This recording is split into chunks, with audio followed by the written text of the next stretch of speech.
All right, let's look at the homework 3.7, problem number 3. All right, so we want to sketch the graph of this given function here. All right, step 1. Actually, the work is already done. All right, then first, actually, I'm going to cheat a little bit here.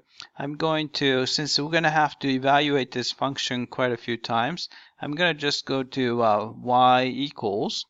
And then I'm going to just type in the function. So it's going to be x square to the 4th power, right? And minus 4 times x to the cubed, right? And plus 16x minus 16.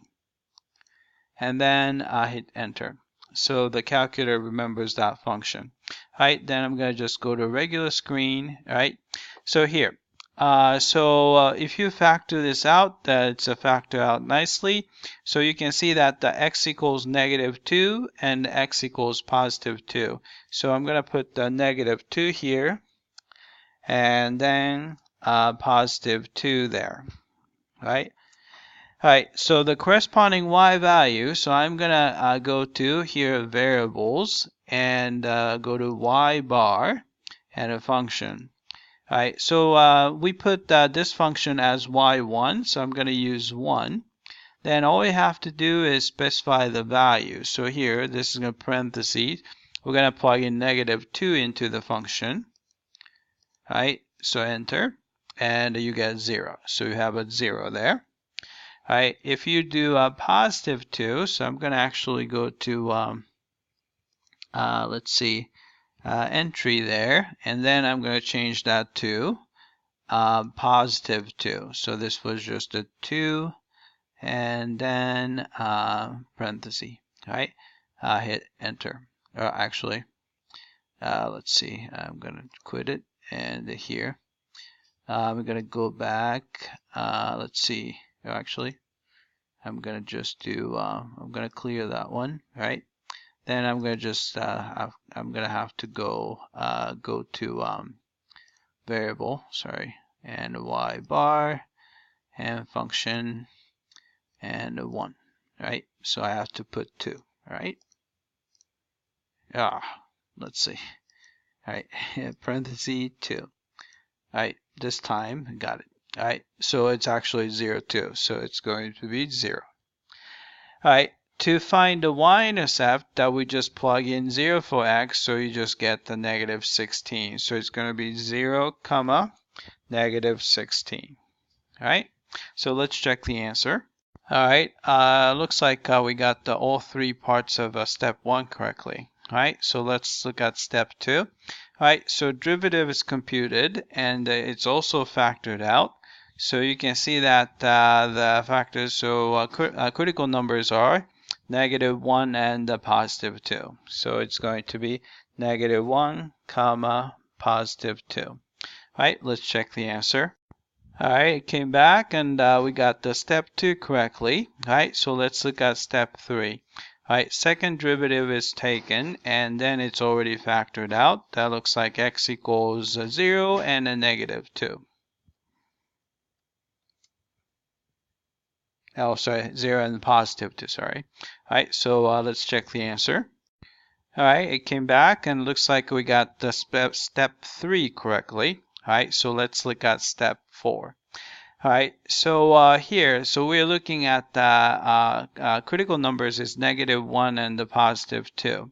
All right, so if you want to find the relative minimum, let's look at the increasing, decreasing behavior.